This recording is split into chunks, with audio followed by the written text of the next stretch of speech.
From our vantage point, the expansion is not only all right, it is life. Because without a forward-looking, there cannot be new.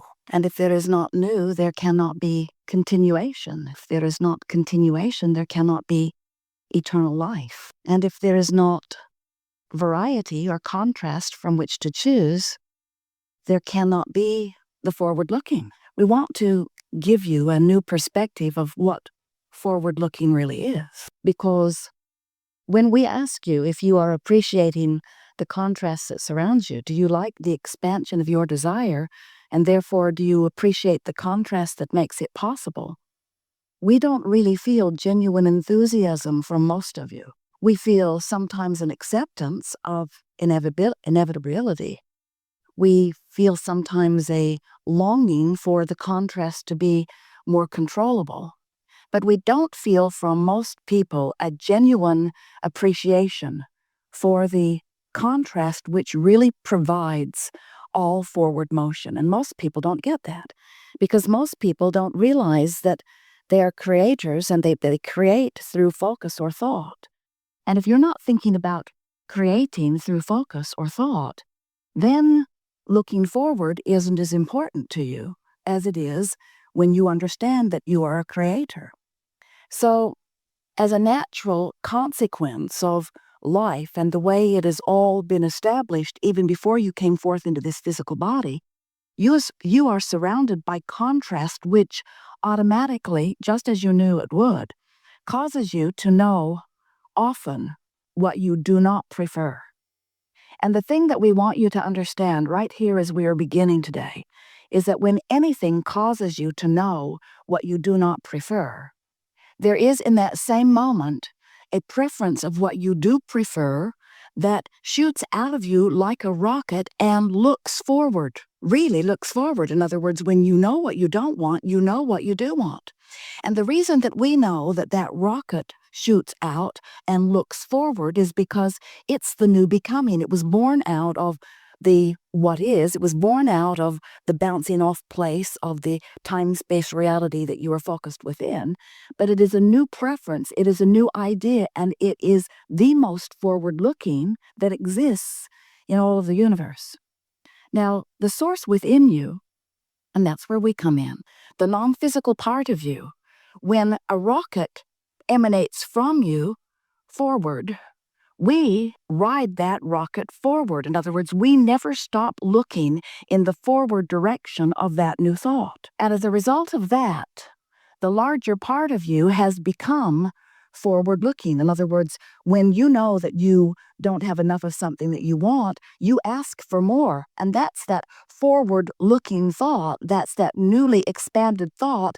That's the place that the larger part of you then resides from that point forward. And as that larger part of you now holds that newly found vibration that was carved out of the variety of your life, you now have some emotional awareness of how forward-looking you are, how up to speed you have remained. Did you stay up to speed with the new request that you launched, or are you still beating the drum in justification and rationalization about why you want it? How often do you hear someone speak in terms of desire in very needy tone? I need it and I deserve it and I long for it. I want it, but I don't have it. I want it, but I don't have it. I want it, but I don't have it. I want it, but I don't have it. Someone who wants it, but is aware that they do not have it, is not forward-looking. You're backward-looking. Backward-looking. In other words, you only have the option of moving ahead or moving, well, there is no moving behind, but there is holding yourself in resistance to the moving ahead. So we really want to get your attention as we ask you to acknowledge the wholeness that is you. Because before you can understand what forward-looking means, you have to understand that in your physical form, you've launched the rocket forward, and the non-physical part of you is riding that forward rocket. And when you, in your physical form, cling to the status quo, cling to what is, continue to weigh the pros and the cons, but mostly you continue to express your awareness of life from where you are, You are not forward-looking. Now, we want to take this even to a stronger place where you can really hear it more clearly. You were source energy before you came into this body, and many people have a sense that that must have been true. You just can't look around this extraordinary environment in which you live, especially as you look outward and see your Earth spinning in perfect proximity to other planets. You just have to acknowledge that there is more to this physical life experience than can be explained through physical terms. And so most of you accept that there is something more from which you have come. We want you to understand that not only was there something that you have come forth from, but even while you are here in this physical body, that larger non-physical part of you still exists non-physically focused. Just like the source of your toaster that toasts your bread is the electricity that never becomes the toaster. And there is source, that is the source of that which is you, which remains non-physically focused and continues to flood energy and consciousness and awareness to you. So here you are, an extension of that, not separated from it, not ever, an extension of that source energy, exploring, just as you knew you would, variety for the purpose of the new forward thought. Because you knew from your non-physical wisdom that in the variety out here on the leading edge, that every point of consciousness, even one-celled organisms, would be standing in a place where they would be perceiving their environment, where they would conclude their personal, selfish, interested preference from where they stand. And you knew that as the genius human creator that you are, you knew that you would have great variety from which to conclude new preferences, and you knew that each time a preference or a desire or a wish or a hope or a dream, call it whatever you want, came forth as a result of the environment in which you were living, you knew that you would launch that rocket forward just as from your non-physical vantage point, you launched the rocket that erupted and became the physical you. In other words, you never stop expanding. We never stop expanding. So, here you stand in your physical format, still the creator that you were before you were born, still launching rockets, only now launching them from this more defined, more refined, more specific, more perfect time-space reality environment. So you know what you don't want, which causes you to know what you do want, whether you're good at articulating it or not. So the preference moves forward from you, forward from you, and the source within you, who holds no resistance, immediately becomes resonant with the new expanded idea that you've carved out. Because source knows no one would know better than the consciousness of the one-celled organism of what would be better for the one-celled organism. In other words, when you think about it, if every point of consciousness is selfishly and in a very interested way asking for the best it can find, what could be better than an environment who is being answered to every request of what would be better? In other words, all requests being answered, and non-physical expanding as a result of what physical beingness has carved out of this creative environment. So the question that this gathering wants to help you to identify and answer is, are you, once you've launched your rocket of desire, where are you in relationship to it? Are you forward-looking? Are you a vibrational match to it? Or are you holding back less than what you have become? And the answer to that question is, if you are up to speed with it, you feel the up-to-speed emotion. You feel joy, you feel passion, you feel eagerness. But if you're not up to speed with it, if you're holding back, you feel the resistant emotion. That is what negative emotion is. You feel the longing, you feel the discouragement, you feel the depression, you feel the anger, you feel the fear, you feel the overwhelmment, you feel the not up to speedness of not looking forward.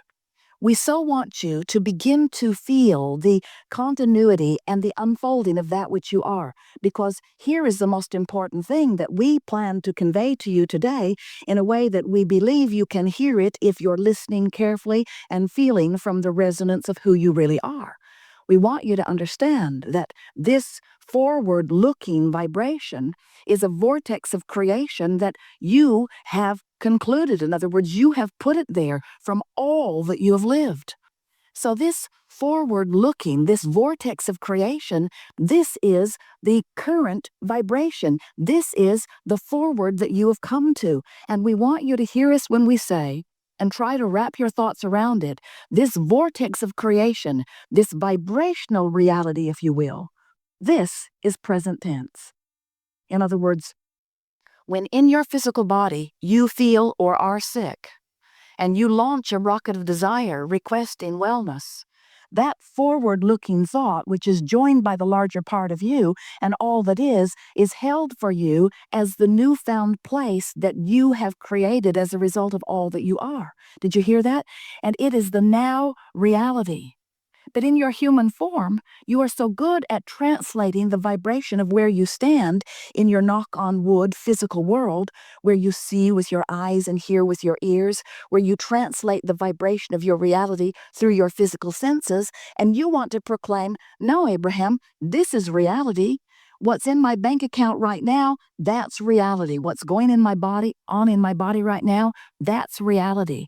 And we say, it is past tense reality from the point of view of the larger part of you, and what is now reality is the vibrational place you've carved out. Now, realists, in the physical human sense, aren't having any of that. They are scientifically sifting the data of what's manifested. And if it has manifested, they'll count it in their tally, and they'll put it in their piles of good and bad, wanted and unwanted, and they will consider it as reality that is valid. And they, those realists, will call everything that we are calling vibrational reality, they will call it illusion. They will call it fantasy. And we say, you can call it whatever it is, but it's who you really are. It's who you've expanded to. And if you don't acknowledge that it's who you are, and you don't focus yourself forward into the vibrational resonance of who you have become, then you're going to feel the discord of not doing that, and that discord is going to feel like some degree of negative emotion. Now, the realists will look at you in your negative format, in your negative emotion, or even in your sickness, which is just an extension of that resistance, and they will say, this too is reality. And we say, yes, it is. It's part of the contrasting physical environment reality from which who you really are is being born. But you are not ever going to be able to separate yourself from the absolute fact that you are vibrational beings who, even while you are in this physical body, are constantly expanding forward. And it is our promise to you, if you make no effort to keep up with that forward being that you have become, if you don't keep up with you, if you don't look in the direction of who you have become, the negative emotion will be your indicator of your resistance in not letting it be. We want you to feel the reality of the guidance that is within you that lets you know how well you're keeping up with you. We want you to try a little bit to maintain the vibration of who you have become. We want you to feel the fullness of who you are. We want to point out to you today, in ways that you will always remember, the vibrational vantage point of the source who is you. And we want you to understand that unless you make some effort to view your world through the eyes of source, unless you try to get into this vortex of creation and assume the vibrational becoming that you, the larger part of you, the way, way, way, way, way larger part of you has become, unless you acknowledge those two vibrational vantage points and understand the way they play off of one another, you will never understand your emotion, and you will have no control over what happens in your physical experience. We're eager to talk with you about anything that is important to you. And you will notice as we're moving forward through this day that we will be constantly guiding you toward remembering who you really are. We will be constantly guiding you toward your awareness of these two vibrational vantage points, because those two vibrational vantage points and the subsequent emotional response that ensues because of the vibrational proximity between you and you. This is your guidance system. This is how you understand where you stand in relationship to who you have become.